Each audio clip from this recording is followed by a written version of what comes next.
Hi there and welcome. It is Wednesday, May 10th, 2023, and this is the Be the Bank broadcast, Real Estate Note Investing Be the Bank broadcast, sponsored by American Note Buyers. I'm your host, Justin Bogard, and today we're going to be talking a little bit about how foreclosures are going right now, as far as Richard and I's foreclosures that we've been going through the past, past 6 months or so. Just give you guys an update on how that's going. We have some information from Black Knight Financial Data, and we do have a note for sale, so stay tuned.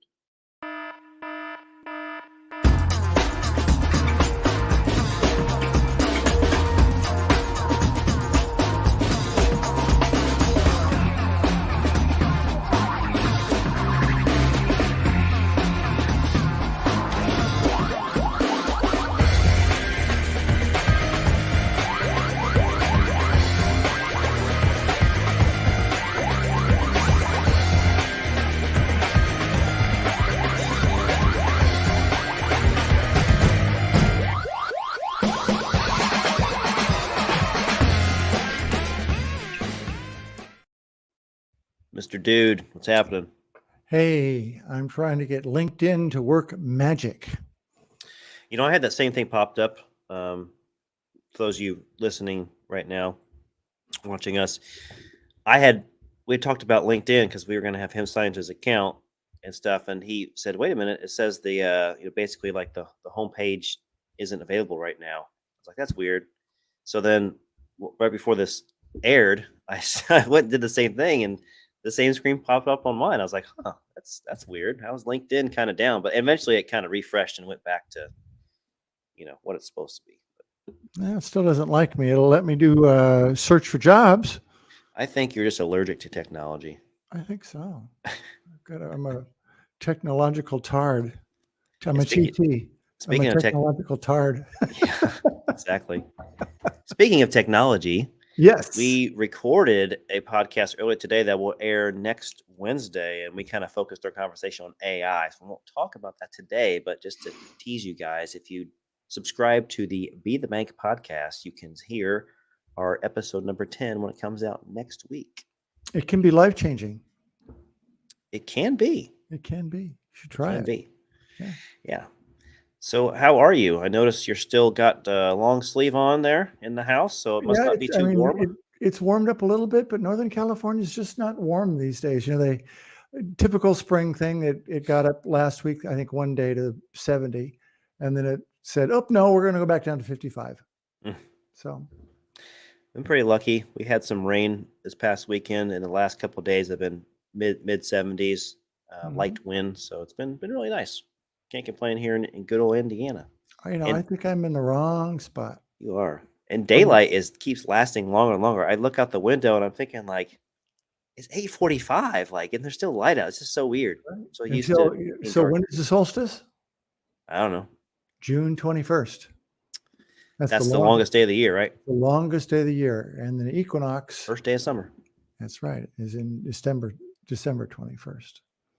So many years ago, my sister and I went to Anchorage, Alaska, and we both ran the Mayor's Midnight Moonlight Marathon.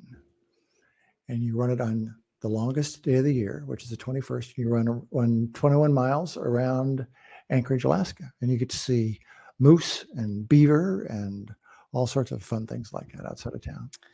I have been fortunate enough to also have been in Alaska. Spent about 10 days up there. Very nice. To Fairbanks, close to the Arctic Circle there. Right. And that was interesting because we went in July, and you basically, if you're not thinking about it or realize it, there's pretty much sun 24/7.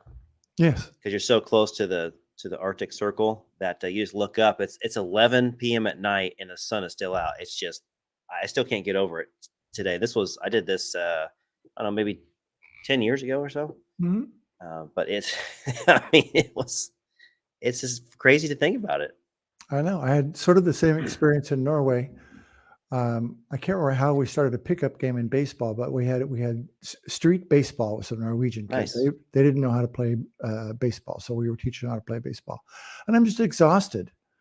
And I'm looking down at my watch, and it's 11:30 at night, and I'm going, well, no wonder, And the Beatles make a song, Norwegian Wood. I'm thinking that correctly. They did. Date myself. Old Paul had some woman making advances on him, so he slept in the bathtub. Not surprising. Mm-hmm. All right. Like I said in the opener there, we're going to talk about some foreclosures and some Black Knight data and stuff. So let's kind of get into that. Let's hear it. Let's hear it from Black Knight. Let's pull up the PowerPoint here. You got your black hat on, so we can have Black Knight. Black Knight, black hat, black shirt. Mm-hmm.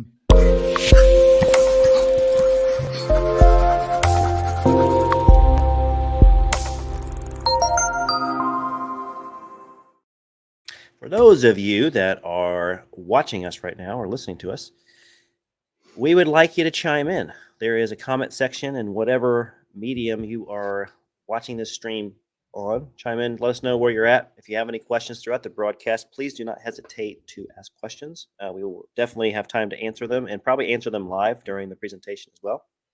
So this broadcast would not be possible without some sponsorship, and that would be our company. Richard and I own American Note Buyers. We've got the deal flow to make your cash flow. So if you're looking for deals to buy, notes, real estate notes, to buy or sell, reach out to us at operations@ambfunds.com. We'd be glad to price things out for you or show you what we have available to purchase. And there will be one later today that you can take a look at and ask questions about live on the call. Excuse me. CYREA is our Central Indiana Real Estate Investor Association group here locally to the Indianapolis area. If you email the executive director at cyrea.club. I don't know how they got the .club. That's kind of a cool extension. Anyways, it's a local community of real estate investors. There's landlords, there's wholesalers, there's fix and flippers, there's a couple of note people like me. And it's a big group of people. There's probably 700-800 people in this group. And if you have property or invest here in the Indianapolis area, it's great to be a part of this group because you basically have boots on the ground with folks like us around here. So I would encourage you to be a part of that group. And we got here. The note investing software, the Constant Cash Flow. Richard, myself, Larry, and Mariska, our friends, we came up with this training course, really. It's kind of a foundational knowledge of the note investing environment. You learn about non-performing notes, performing notes. You learn about originating and just kind of what you want to do with the note space. And this will kind of help you go down that path. Even if you've owned a couple of notes, it's actually a good course to revisit some things. You probably catch on. There's some things that you didn't realize when you got your training the first time that you probably missed. Maybe I should take it again. You probably should. You need some help. Okay. If you're looking for a self-directed IRA company, NewView Trust Company is our self-directed IRA sponsor. You can email them at newaccounts@newviewira.com. Mention this broadcast. They will waive your setup fee. Direct phone number is 407-708-1853. If this goes too fast for you, don't worry. You can get the replay on YouTube, on our YouTube channel, American Note Buyers. You can just fast forward this part and connect with them. They're a good company. They're good guys. They're good guys. So Andrew is checking in from Indy. Andrew from Indy, yeah. Andrew's right. going to get some love. He's from Indy. He's probably down the street from me. Keep Andrew, where letters and cards city are you in? Let him chime back in. Let's see what city he's in. I'm in Fishers right now. Andrew. All right, CYREA. Those of you that are members of CYREA, don't forget they have a Facebook, they have a LinkedIn and Instagram account. They have a YouTube channel that's got a ton of cool videos on there. Hold up your smartphone, Richard. Take out your camera. Take a picture of that QR code without actually clicking the picture button. Mm-hmm. A little URL will pop up. Tap that on your phone, and you'll be taken to a website where you put in your first name, your last name, and your email address. This is only for CYREA members. If you're not a CYREA member, don't worry about it. All right. Our friend Andrew is in Franklin. Franklin, yeah, he's on the south side. Right. Call it the south side. I grew up in Greenwood, Andrew, just so that you know. So I wasn't too far from you. I don't know. I'm sure if you just live there currently or you grew up in Franklin. You don't have to mention that if you don't want to. I'm just trying to have conversation. Anyways, our podcast is called Be the Bank. You can download it in all the podcast directories. We've done 5 seasons of it, 3 different iterations of name changes. And we are on episode, we recorded episode 10, like I said earlier in the opener. And so we're about, Richard, we got 2 more episodes and we'll be halfway through the year of filming. and recording on Be the Bank podcast. So we're pretty excited about that. We've got, Richard, I think we've got, I want to say 5,500 to 6,000 downloads so far. Good deal. Just on the podcast directories. That's not including the YouTube channel views as well for the podcast. So Cool. doing pretty good. Getting some good traction lately. Yeah. Andrew's loving Greenwood. Love Greenwood. Yeah. Yeah, I grew up there. It's way different now. I go to my old high school, Richard, and it looks like a campus compared to when I was there. I graduated in 1997. So you can date myself. I'm 45 years old. But yeah, I think a lot of things changed in that city in Greenwood. It's really nice. So when you were there, did they have just the one schoolhouse, the 9th grade on one side of the building and the 12th grade on the other side of the building? Nope. No, they did have in high school. It was 9 through 12. It's funny because I swam in high school. And so when I started swimming, I swam 2 years in the old pool. They made a new pool that was just enormous. And then I swam in that my last 2 years in high school. And then recently, this past year, they just put a brand new pool in there that's supposed to be like decimating all the pools in Indiana as far as being like, the latest, greatest, coolest type of thing. Anyways, no one cares about that, do they? Let's talk about the national delinquency rate. All right. First lien mortgages. Man, there is no sign of weakness in our national delinquency rate. It's well below what is normal. Right. This is our new normal, is hovering between the 3 to 4% range. So all signs are looking really good for delinquencies. Regardless if you hear things are bad in real estate, we don't really see any national delinquencies that are a problem. So do we think that banks are just sitting on these and not processing them, or do we know? Well, regardless if a bank is holding on to these, the data is telling us how far behind the borrowers are. And they're saying, as a nation, we don't have a very high delinquency rate compared to all the mortgages that are out there. That's what it's telling us. Okay. If you're asking me a separate question, if I think the banks are holding on to paper, I don't know. I think they might be, but I don't really know. I haven't seen a lot of big trades happening this week. I mean, the reason I ask, and you're right, I didn't ask the question quite accurately. The reason I ask is because we thought that there was going to be this deluge post-pandemic, and we thought, well, there's going to be a bit of a wave because they didn't foreclose a lot once the pandemic hit, and that sort of was a ripple, and we're not seeing much else coming down the pipe. Yeah, I think some of the Wall Street firms have done some big trades to each other, but we haven't seen anything really trickle down to our level just yet. There's a few, but nothing like we were expecting. So we don't really. It's tough to say, Richard. I mean, I can sit here and say that we're not going to get anything, and we may get a bunch more inventory, in the next year. Well, so again, though, we could say, well, why aren't a lot of these people delinquent? It probably is partially because of the federal program that helped people make up their delinquencies, right? And Appreciation, save the environment. Yeah. All right. So again, with delinquencies, we have delinquent, you're past 30 days. You got a little bit more delinquent is past 60 days. And when you're 90 plus past delinquent, they call that serious delinquencies. So if you look at any of these curves here, you got 30, 60, 90 in total. It trended up, obviously, in right when COVID came over here to the States, which is around the February, March timeframe. That's when it kind of shot up. Makes sense, right? Nobody was paying their mortgage. Everyone was not laid off, but they were, asked to stay home. And then things just kind of tapered off back to what historically we are, which is where we're at right now. So it looks like I'm trying to read this. The dark blue line there, it's showing that we are maybe 500,000 in serious delinquencies right now. 500,000 loans. It's not bad. Not bad at all.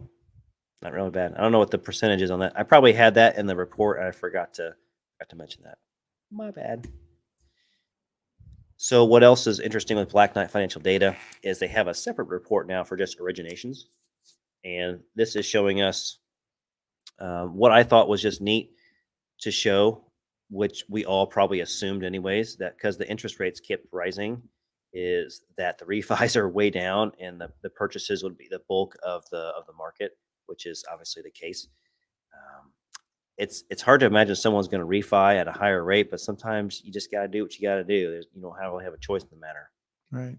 So Six. Andrew's got a question. Okay. He says, you haven't seen a lot of trades. Which securities are you watching?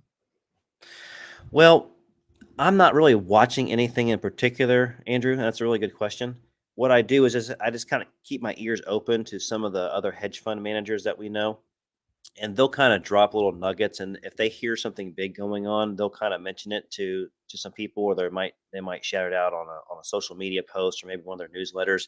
So I haven't seen any huge trades lately. There have been a couple big trades this past year or two, but nothing to the extent that I have seen that we are at arm's length to. So right now, it's tough to say if any of those big trades are actually going to get to us. A lot of that stuff they're trying to work out, Richard. Yeah, you're primarily looking though for private mortgage notes, right? Right. Yeah. I mean, exactly. The bulk of our research is looking at private notes, but what Richard and I are looking at, and we're kind of closely monitoring, when we look about every month or so, is the non-performing commercial paper. And some of these banks, you can actually look at some of their balance sheets, not their balance sheets, their list of assets, their list of loans, and you can kind of see what their problems are and when some of these are going to be called due. And so that's going to be interesting when a lot of them hit. Richard and I think next spring of 24 is probably going to be a good market to be a note investor for non-performing commercial notes. I'm not saying, obviously right now you don't want to invest in apartment syndications or multifamily right now. It's not looking very good, but the paper side of it can be pretty profitable. So what can you do with it? Well, we'll see next spring. Richard and I will have an idea. Hopefully that answers your question, Andrew. So it wasn't really an answer, but I'm not looking at anything specific, but Richard and I are both tapped into some resources that if something big's going on, we're going to be able to hear about it. Or sometimes you just see a Fannie or Freddie trade on the news, and then that kind of follow where that trade's going. Like who's buying? Is it Goldman Sachs? Is it Blackstone or whoever? So the month-end conforming rate 6.45%. It looks like it's trending down. We kind of heard rumblings that we're probably going to see the Fed keep lowering the rate for the next 2 years, and we'll probably end up back down to the high 4s, low 5s as probably a common interest rate for a while when it gets there. My folks out here are saying 5.9. That's I get weekly postings, and so like right now 5.9. Yeah. So this is a country average, right? So that's good. The Fed has no choice but to probably start lowering that interest rate. Well, yeah. So the report came out today that things are slowing more. Job reports are still very good, but nevertheless, things are slowing down a little bit. But that's what they want. And the good news is the sky is not falling. Chicken Little. Mm-hmm. Chicken Little.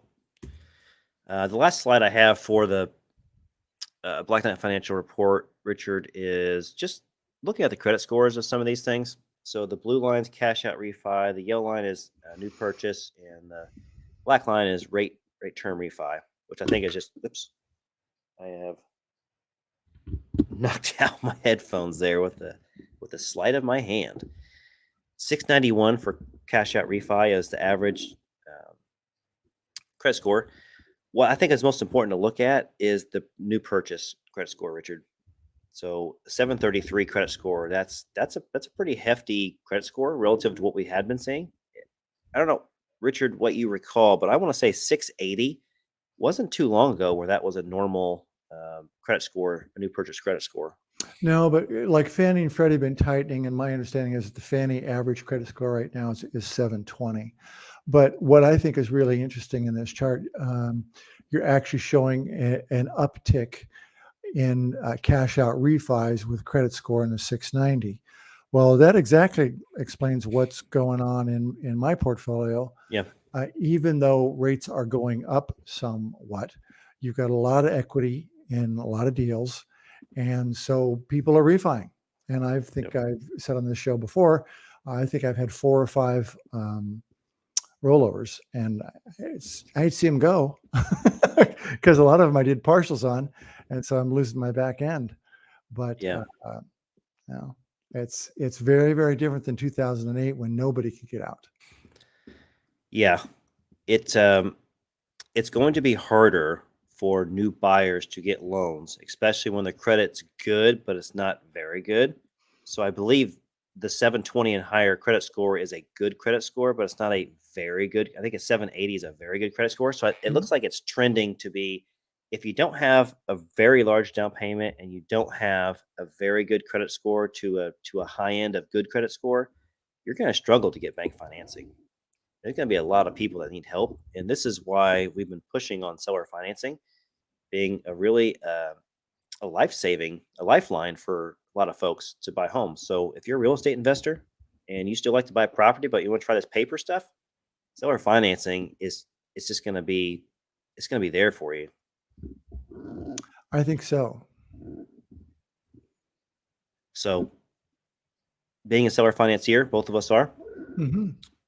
You choose that borrower. If you get to tell that borrower if you want to lend to them or not based on the origination that you do with the loan officer. I'm sorry, the residential mortgage loan originator, meaning that underwriter is going to take in all the income statements. It's going to take in all the liabilities. It's going to weigh out and see what their debt to income is and say, hey, look, here's their credit score. Here's their debt to income. They can afford this, but hey, their credit score is 500 or something. Be like, okay, well, I think they have enough to support it because I see that they only have like a 25% DTI, which is pretty good. Right.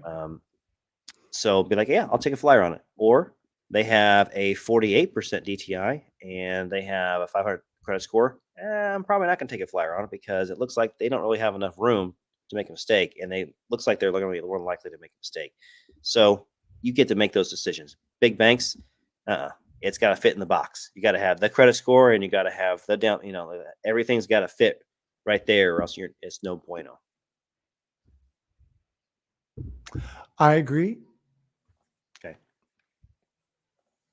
All right. The next slide here, Richard. I told you about this today, I think.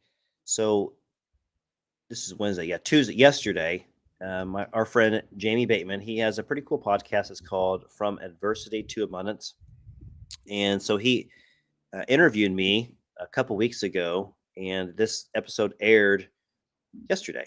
And so this episode, his podcast isn't solely based on like real estate or note investing. It's just talking about like basically business owners and entrepreneurs just overcoming challenges and stuff. And there's a lot of people that have been on this podcast that have some pretty crazy, traumatic stories and stuff. My story is not like a traumatic tragedy or anything like that, but it does expose me to admit some personal things, and I'm not really a personal person, publicly, as far as like divulging, things that have gone on in my life and stuff, especially, on social media and stuff. So this is the first time I've done that. So I'm kind of being vulnerable with it.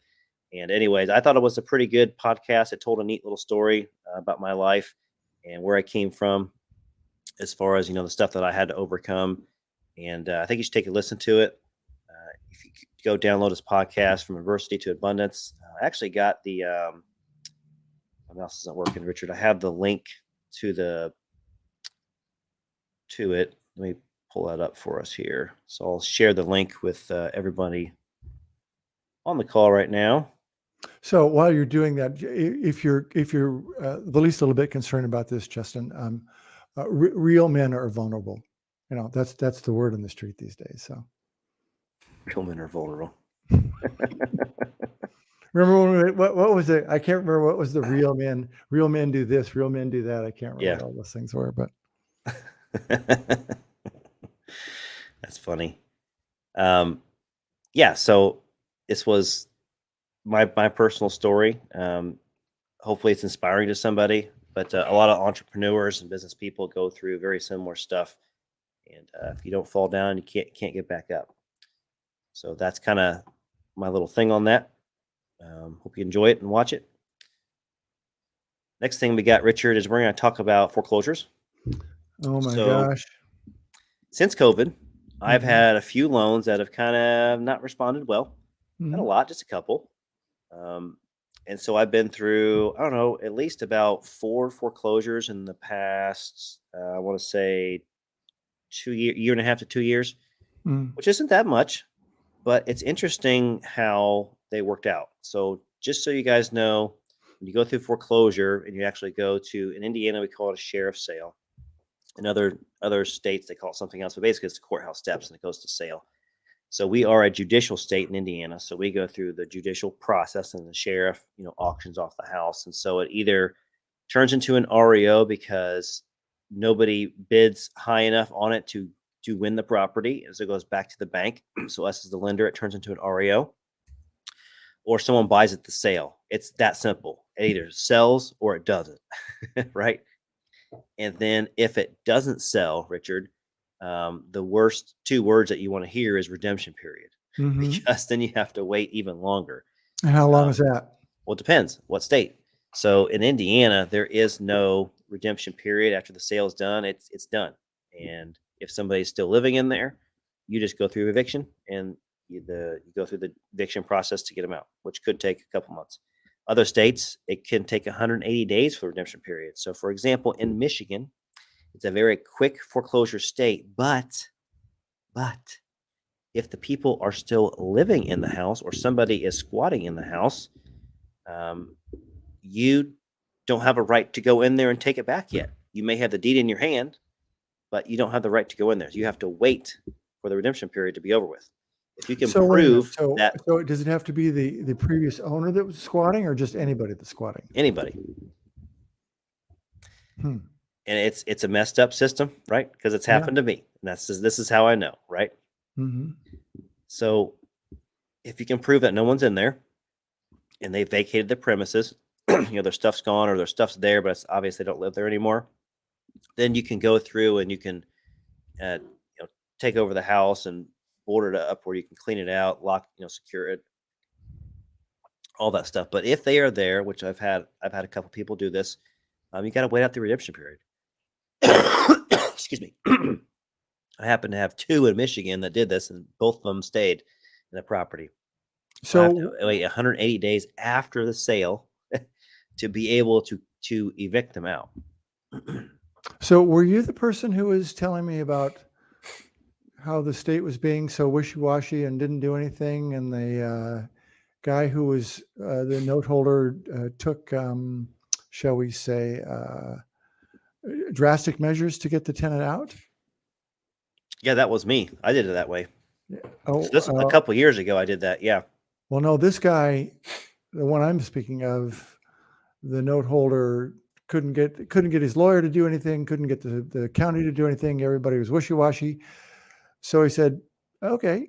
And there was some technicality about how if he got him out in a couple of days previous, and it didn't go over the line, then he could get him out. But then um, That was me. it, Let me explain the story. okay, Let me explain the story. So I got a property back via foreclosure, and I was communicating with the borrower, and they verified that they were out of the house. I was like, okay, great. They said they right. left some stuff in there, but we're moving on. It's okay. We give it back to you. Okay, we understand it, foreclosing. Okay, great. So I get there and I send out a property preservation company because it's getting close to winter time because I wanted to winterize it, and they said we tried to get in. We knocked on the door like we're supposed to do, and somebody answered it, and they said that they're not allowed to come in, and they can't come back. And so I called the borrowers back and I said, "Hey, I sent a guy out there to take care of the property, get it secure. What's up?" And they go, "We're not there. We moved out." Well, then who's there? Well, we have no idea. We left the house unlocked. Uh-huh. Oh, thanks, right? Yeah. So a squatter got in there. And so I had sent a drive-by inspection a couple of times, like during the next week, just to see if the person is still there or not. And the first time they went out, they said, "Yeah, the person's still there." Second time they went out, they said, "No, there's no one here. There's no cars. There's nothing, no lights on or nothing." And so I immediately sent over a company to secure the house. Right. So they And secured it, and they secured the back door, and so the guy couldn't get back in. The squatter couldn't get back in. So okay. then I was able to get my house back. Okay. But yeah, the sheriff wouldn't do anything Mhm. because the judge would have to allow that to happen for someone to go in to remove a squatter from the house. So he just removed himself out. So we didn't kick him out or anything. We just showed up and noticed no one was there. The borrowers confirmed that they're out of the house, and we just locked it up, secured it. Ah, But if the guy was there, all the time, or gal, whoever was there, or a group of people, I don't know. Obviously, they're homeless people. Somebody just, or somebody just looking for a place to crash and do drugs, I guess. So, mhm. but that was that. Well, that story may have happened to somebody else too, but that's what happened to me, and that's how we handled it. Because otherwise, I was going to have to wait for the eviction process to go through to get that person out of there. Okay.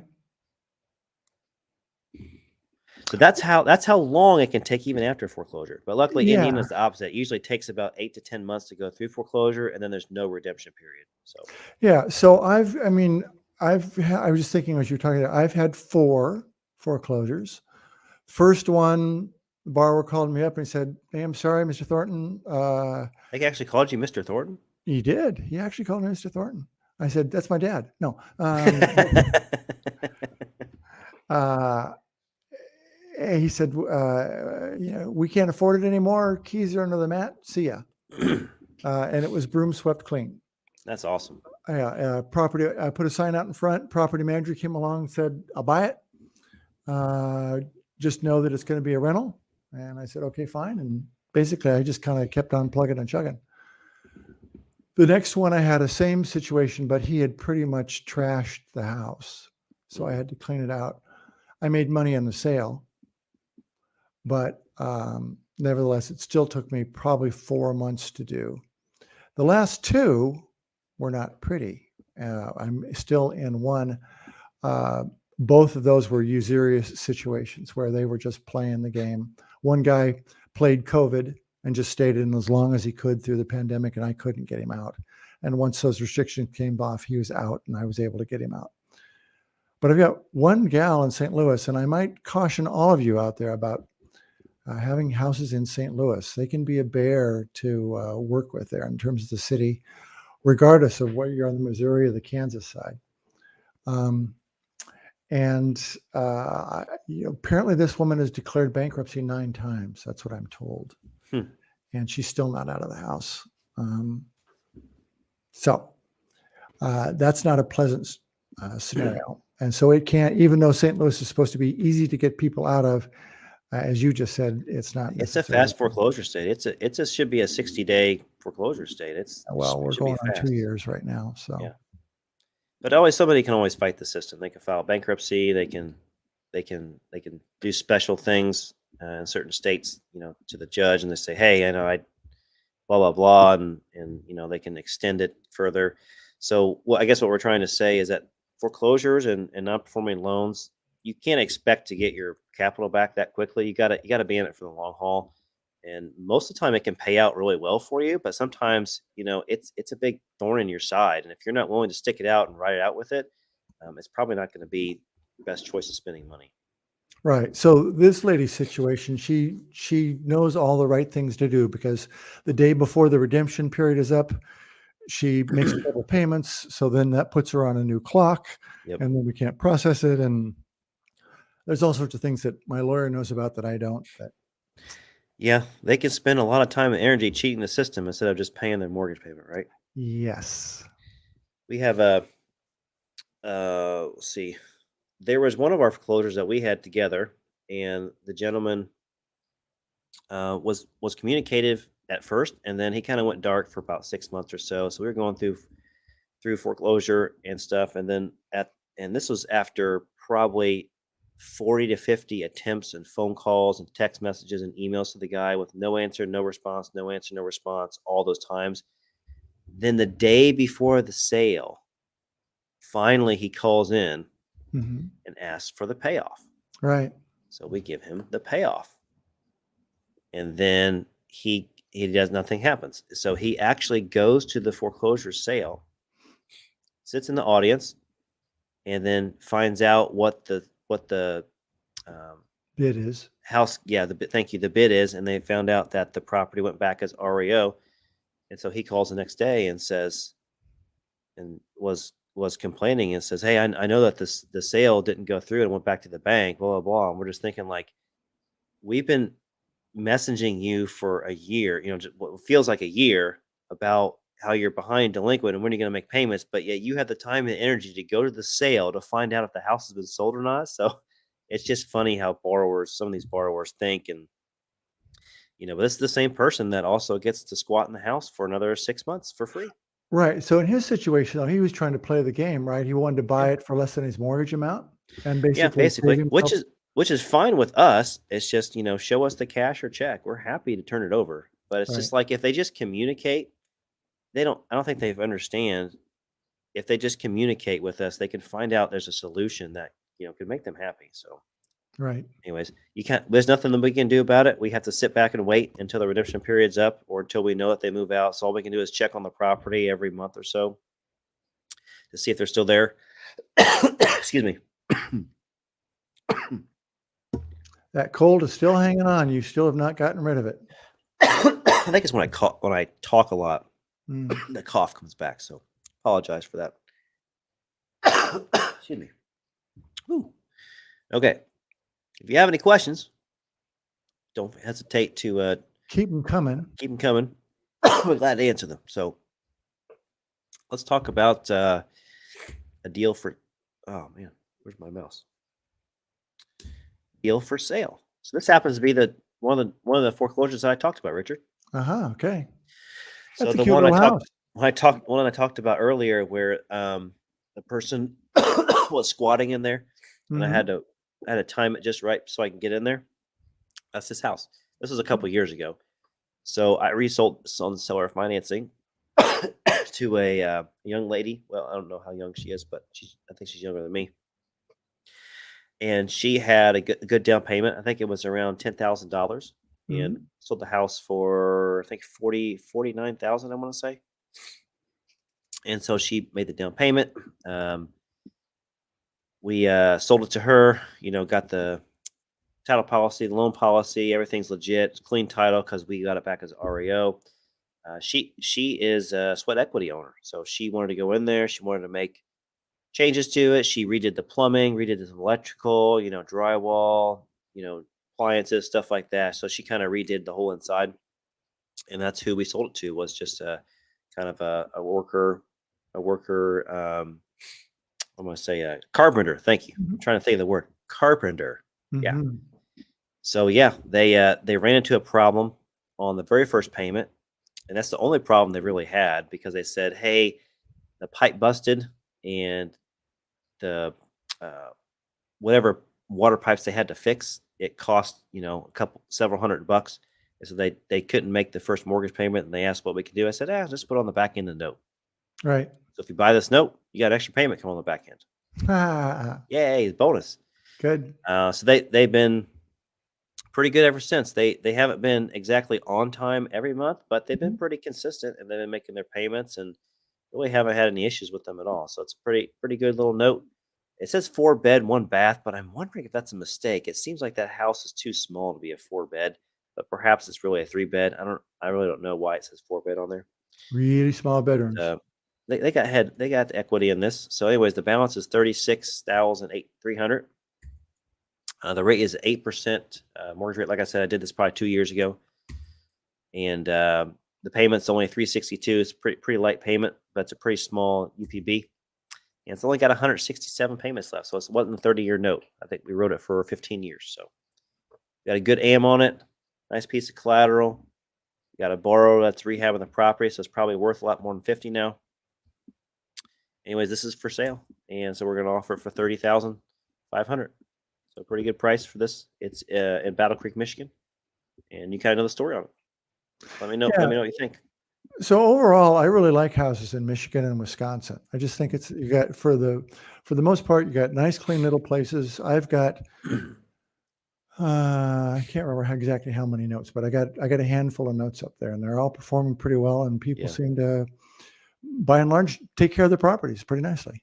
I like Michigan too. It's been a pretty good state to me. I just happened to have a couple foreclosures in there, but guess, things went pretty well. I had a couple people that stayed in the property after the foreclosure sale, and a couple people that didn't stay in the property. So I'm kind of batting 500 for that. One more story about foreclosures. This isn't a bad story. It's just kind of an annoying story. So we have in one of our portfolios, we have not you and I privately here, Dayton, Ohio. We had a property there, went through foreclosure, and the property got sold at the sheriff's sale, which is great. And in Ohio, they have two sales. They have a like a first draft sale, I'll call it. And then if it doesn't sell at the first draft sale, then it goes to a cursory sale, a secondary sale, and then it can sell there. So I believe it sold at the first sale because I just put the full judgment in there because I knew the house was worth a lot more. I was like, oh, this is great. People are still living in it. Okay, whatever. It's sold. Great. Okay. So the servicer tells me, well, Ohio is kind of interesting. I says, why is that? I said, well, lately the sheriffs are really slow recording the deeds and getting checks cut. I'm like, okay, like how slow? Well, we've seen it take up to 6 months. I'm like, what? Wow. So you're telling me that it's possible that the property sold and I can't get my deed recorded, nor can I get a check for the property being sold for possibly 6 months? It's like, yeah, the best we've seen it is 2 months. I'm like, oh, jeez, that sucks. But there's nothing you can do about it. There's absolutely nothing you can do about it as a lender. So these are some of the things that go on with non-performing loans that aren't talked about. And this is just the true nature of the business. And this is Richard and I's experiences with non-performing loans. Like, we're not saying it's bad and don't do them. We're just saying, don't expect this to go right. It's just like a fix and flip. You're going to run out of money. You're going to be over budget, and you're going to be way over time. And it's not going to go exactly how you plan. And that's the same thing with non-performers. So Andrew says he's from Kalamazoo, which is 15 minutes from BC, and houses are built with many small bedrooms. Okay. So you think it's possible, Andrew, that this is a 4-bedroom house, even though it's super small? So did I tell you my story about recording in Ashtabula, Ohio? Oh, yeah. This is the one where you have to hand deliver it in? Yeah, you have to hand deliver it in. So here I sit in California, it has to be hand delivered. So I have to find a local recorder, which is just some person who charges you $50 to you mail it to them, and they actually walk it in. Great. But then this was during the pandemic, and they said that they would accept it. But then they found out that the local prison is right next to the recorder's office, the same building, and they had an outbreak of COVID in the prison building, so you could no longer deliver to the recorder's office. Jeez.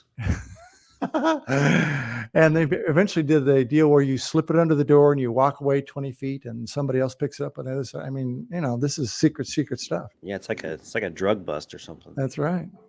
All right, guys, we buy first liens. So send us your land contract for deeds, note and mortgages, note and deed of trust, lease options, whatever you got. As long as it's the first lien, residential, we'll even look at commercial. If you scan that QR code there, it's going to take you to our Microsoft form. You basically fill out all the data that we ask you to fill out and give us 48 hours or probably less, and I will get back to you with a price on what we pay for it. So whether you find a note and you want to broker it to us, we'll give you a broker fee, and we'll teach you how to do that. Or if you want to sell us one of your notes as well, we'd love that opportunity to buy it. We do have a fund to back us, so we got plenty of money behind us to go after those opportunities. So we'd love to see that from you. Richard, our last slide here before we go into our kind of conversation. We'll save that message for later. Our next broadcast is going to be June 14th from 6 to 8 p.m. Wednesday. Don't forget to follow American Note Buyers here on Facebook, Twitter, and Instagram. And if you're interested in our fund for investing, just contact us at investors@ambfunds.com. We do have a Facebook group that is called Be the Bank, and it's got our little logo back there for real estate note investing. If you want to join our group, we air this stuff here. You can ask questions to the group, and we can also bring up things during our broadcast as well if you like. So, Richard, we're going to transition out of this and get to our more Q&A section. Cool.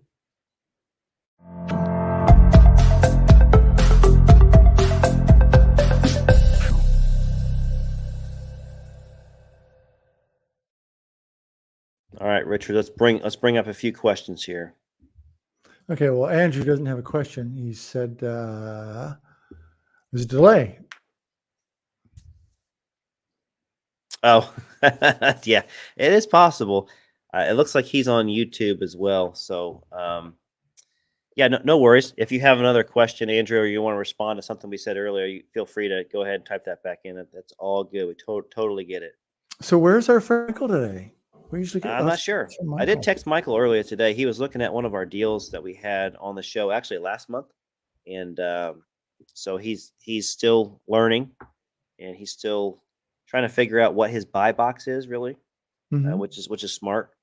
So hopefully he'll figure that out and get comfortable and know exactly what he's looking for. So he's just starting out. Yeah. So for all of you out there who are just starting out, and if you're a little bit hesitant, feel free to submit stuff to us and learn, because you will learn. We're more than willing to give you some time to walk you through things and help you learn, because it helps us in the long run too.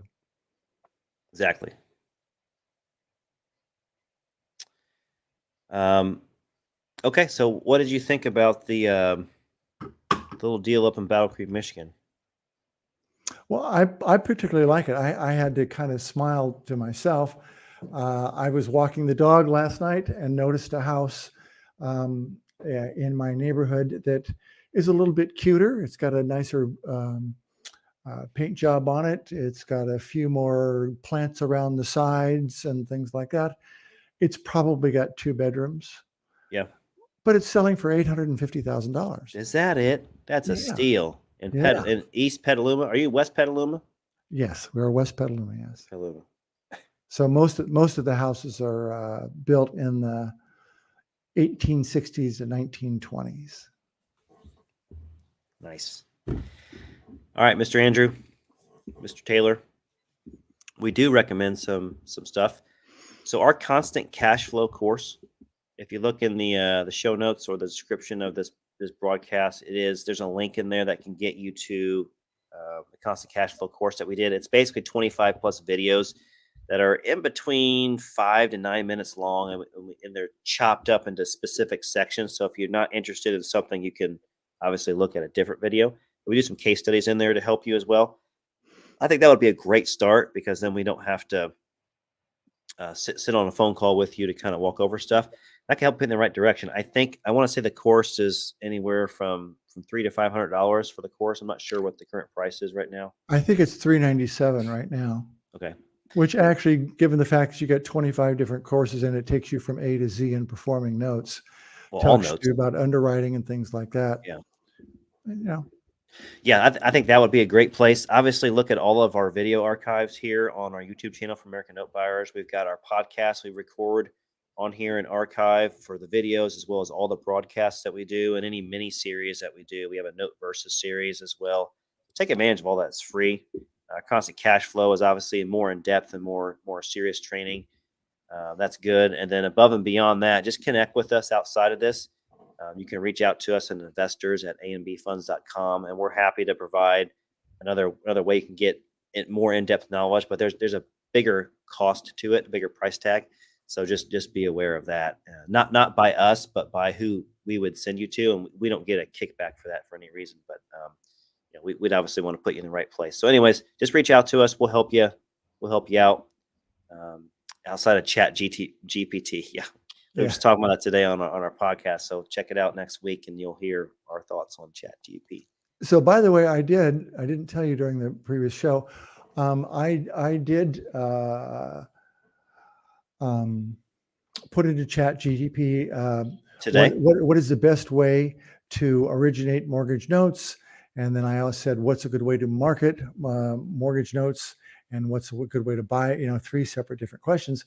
And I actually got good basic answers, which I thought was pretty surprising, because private mortgage notes is such a niche. Yeah. And it gave good basic information. Nothing fancy, but it was a start. Good, gooder, bester. Yeah, right. Yeah. That's what it does. It really just it gets you 95% there, and then you got to tweak the rest. Yeah, it depends. As we said earlier today, it's a uneven.